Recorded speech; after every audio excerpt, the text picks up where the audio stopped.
Keir Starmer's appointment of Blair-era grandee Peter Mandelson, the post of US ambassador, despite his close ties to the deceased paedophile financier Jeffrey Epstein, is still creating major fallout for the beleaguered PM. Mandelson was sacked on Friday after more information about his friendship with Epstein came to light. Last Monday, Democrats in Congress released the infamous 50th birthday book, which included cutesy messages written by Mandelson calling Epstein no less than his best pal. And nevertheless, Starmer's spokesperson said he was still backing Mandelson. By Wednesday, Bloomberg had released a cache of emails between Mandelson and Epstein.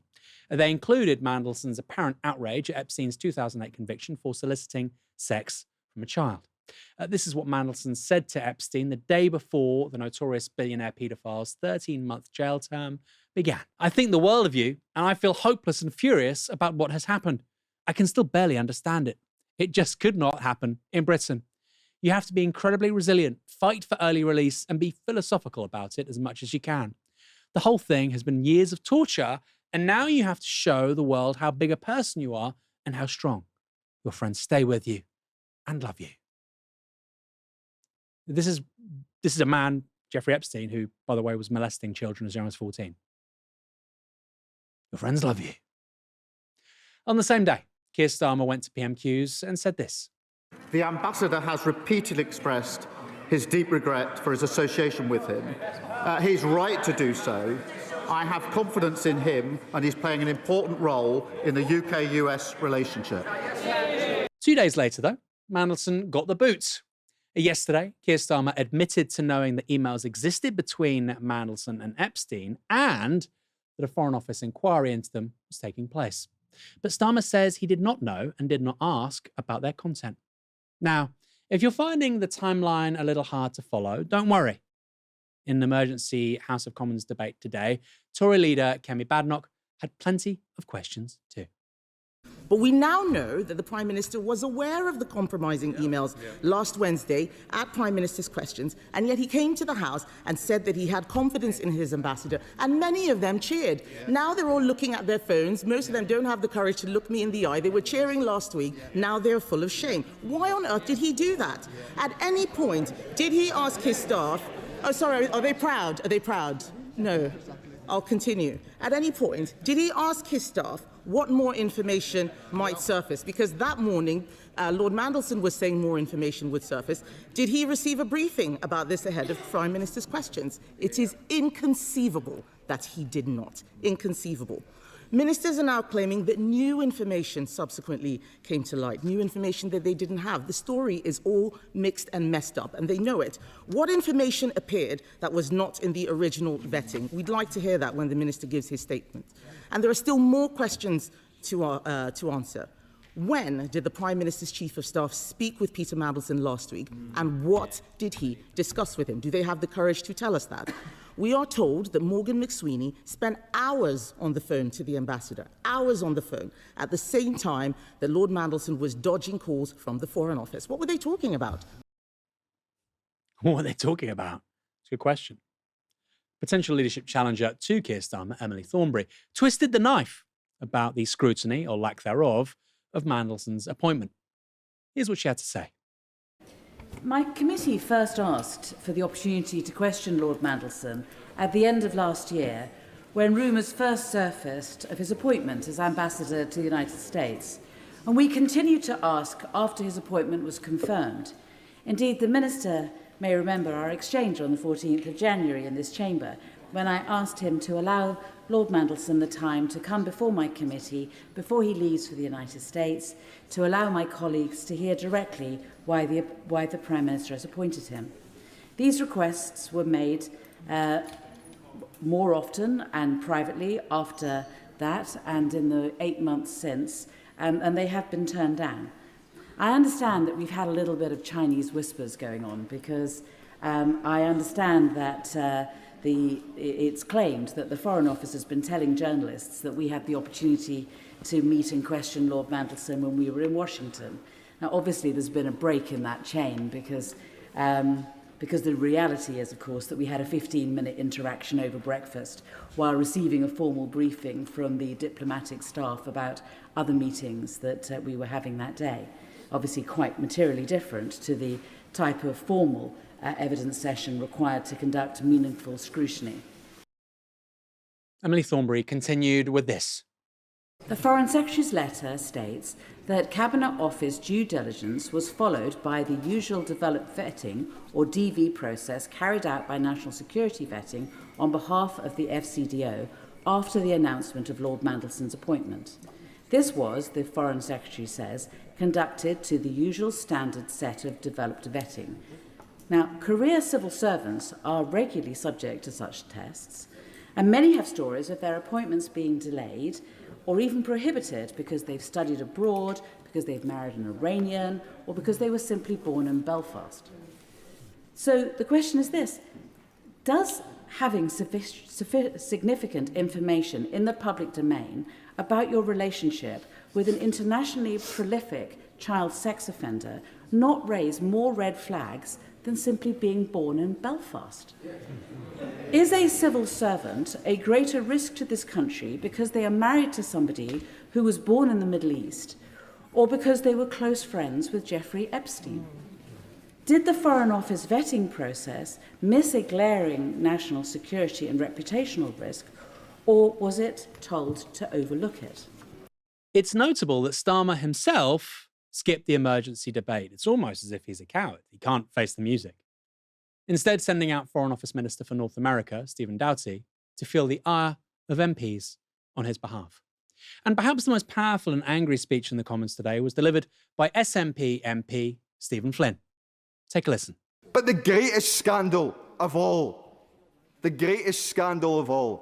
is the fact that the Prime Minister of the United Kingdom appointed a man to that role, knowing that that man had maintained a relationship with Jeffrey Epstein, despite the fact that Jeffrey Epstein had been convicted in 2008 in Florida. Convicted for having 14-year-old girls masturbate him. And the Prime Minister of the United Kingdom thought it was fitting for the best friend of that individual to hold the highest diplomatic office in the United States of America on behalf of the people of these Isles. What a complete disgrace. And the only thing that seems to have caused any consternation for the Prime Minister in any of this is not that that happened, but the fact that for a short period, Peter Mandelson appeared to think Jeffrey Epstein was innocent. Which draws us to the conclusion that if Peter Mandelson had thought that Jeffrey Epstein had maintained the friendship but thought he was guilty, he would still be in post. What has happened to the moral compass of this place, of the office of Prime Minister, where we can simply accept a rationale such as that? How can any victim of child sex abuse in these Isles or elsewhere have confidence in the structures that we put in place when the Prime Minister of the United Kingdom, and the Minister shakes his head? Is there an intervention that he wants to make? Is there something that he disagrees with in that assessment of those facts? Or does he want to present the additional detail to this House which makes any of that untrue whatsoever? No. I notice he's not shaking his head now, but I tell you who is shaking their head: the public at him and his Prime Minister for the decisions that they have taken. I think this is really important to say. Peter Mandelson remained very close friends with a man who molested a 14-year-old girl. Now, in politics, people attack the other side, don't they? And there can even be hyperbole about what somebody has done, and there can be an argument about whether or not, the response is justified. That person shouldn't have had to resign. That thing they did was 20 years ago. It wasn't even that bad, etc., etc., etc. 99.999% recurring of the country finds that viscerally disgusting. And we knew all of this about Jeffrey Epstein and Peter Mandelson. We knew all of it. And the Prime Minister made him the ambassador to the United States. And by the way, that wasn't even a job that just, came up. They got rid of somebody who was very highly respected in Washington, Karen Pierce. Very highly respected. sorry, you have to go for somebody who, by the way, now we know in his own words, the best pal of the world's most infamous paedophile. It defies belief. This is way worse than anything Boris Johnson did. Way, way, way worse. Way worse. The Chris Pincher thing. Pincher by name, Pincher by nature. Awful. Awful. Of course it's awful. But giving the best friend of the world's most infamous paedophile such a senior job to represent this country on the global stage with the world's most powerful country, I mean, of course it's worse. And it's something I've thought about with Labour people I meet. Lots of Labour people right now, councillors, activists, whatever, are kind of ashamed of the party, right? Understandably. But they reassure themselves that, well, you know, we can do good things in power, or maybe Starmer won't be there forever, or whatever. It must be really hard. I mean, this is just despicable. Let's just be quite frank. This is despicable. This is one of the worst things that I think any Labour politician has done since Blair. By the way, would Blair have done this? I don't think he would have. It's despicable. And the idea that the person overseeing it was the exact same guy saying he would return integrity to public office. Words don't mean anything anymore, do they? And I'm not saying this because I dislike Keir Starmer or I don't like Labour or whatever. You can't have people who are defending men that molest 14-year-old girls in public life. You can't have it. This is crazy. This is crazy. What did they think was going to happen? One Labour MP, though, John Slinger, completely misread the mood. Frankly, this is a welcome change, and no matter how uncomfortable recent events have been, we are seeing, under this Prime Minister, that public officials, ministers, and yes, ambassadors are being held to higher standards than previously, and I welcome that. So, Peter Mandelson was made this country's ambassador to the United States, and because he's now had to resign because he's such a moron, and he's having to resign not because of what this government's done or what the country's media has done, but because there was a subpoena on the estate of Jeffrey Epstein by congressional Democrats. That's the only reason why any of this is happening, by the way. When we have high standards. So after making the friend of the world's most infamous paedophile, the ambassador to the United States, now you're getting rid of him after loads of stuff comes to light. And if you think I'm being unfair, look at my ex, look at my Twitter. For years, he would go on LBC, Times Radio, Peter Mandelson, and I would tweet at people saying, this is crazy. Ask him about Epstein. Ask him about Epstein. Nothing. We had Rivka Brown at Labour Party conference asking him. He sort of pushed to one side. I asked him as well, actually. We have a video of me asking Peter Mandelson about Jeffrey Epstein. We've not published it because I'm very forthright with him. Mandelson was given a podcast. He was part of a podcast series, How to Win an Election on Times Radio. You've got Emily Maitler saying that powerful men like this shouldn't be in public life. There's obviously that very infamous picture of her being friendly with Peter Mandelson at an event. But now we're really coming down hard on them, folks. We're coming down really hard on them. This is a guy, by the way, who resigned twice from cabinet. Twice. This stuff happens with Peter Mandelson. Stephen, saying it's a nadir is a touch over the top because, of course, this country is enabling a genocide. We got involved in a war with Iraq.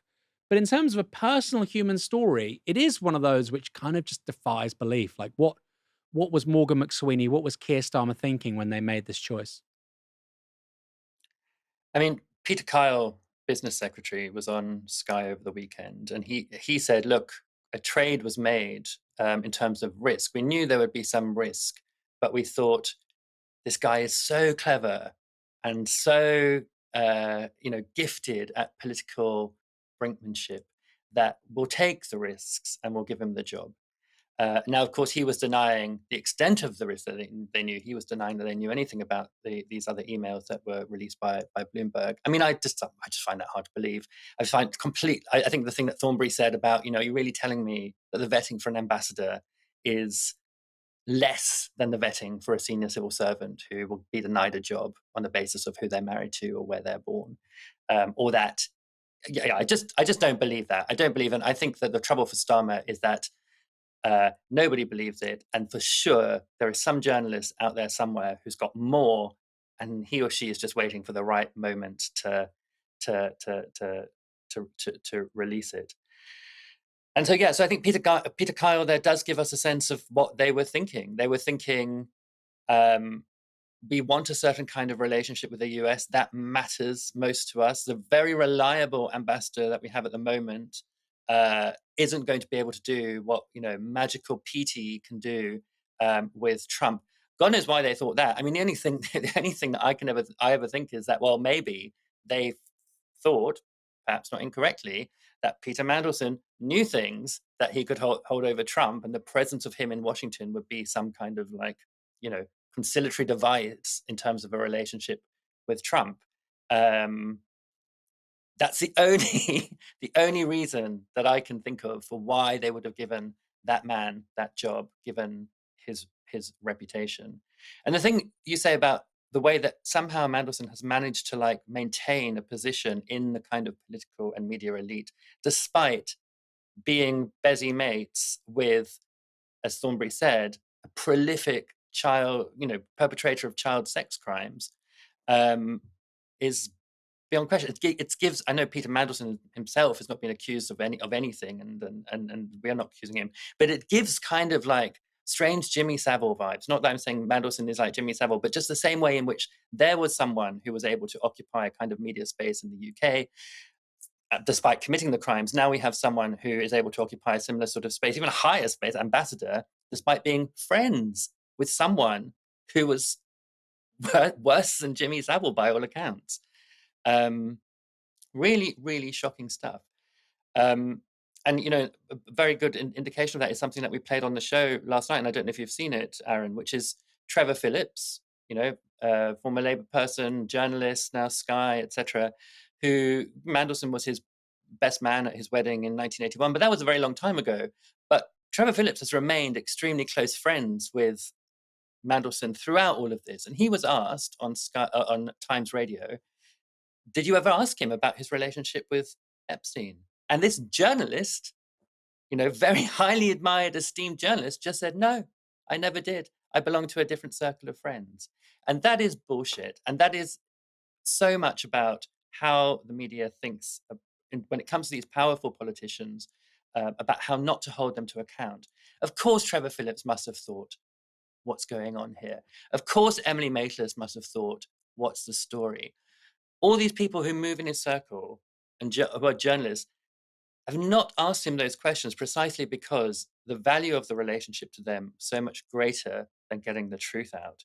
Just as the value of Peter Mandelson as ambassador to the US was so much greater for Keir Starmer and Morgan McSweeney than being at all morally perturbed by the fact that he remained friends with Jeffrey Epstein after he'd been convicted for trafficking sex from paying for sex with a 14-year-old girl, for acts that I'm really glad that were put in such graphic terms in the House of Commons, because I think it's actually really useful for people to know what that involves. It's right coded, isn't it? People like Tommy Robinson go around screaming at people that they're paedophiles and their friends are paedophiles. Peter Mandelson's literally best friends with the world's most infamous paedophile. I mean, I don't know what else to say. You had that video as well, didn't you, of Wes Streeting over the weekend? I think it was over the weekend. Or maybe it was last week, where this was all raised and he said, well, of course, my thoughts go out to the women, the survivors. They're, center stage here. Of course, many of these people were children when it happened. And some of them aren't with us anymore. Virginia Giuffre is dead. Right? This is serious business. And I think you're right. This isn't just stuff, by the way, that I think journalists should be talking to Mandelson about. Surely Trevor Phillips is the kind of thing you have a few drinks and you start talking to a very close friend about it, right?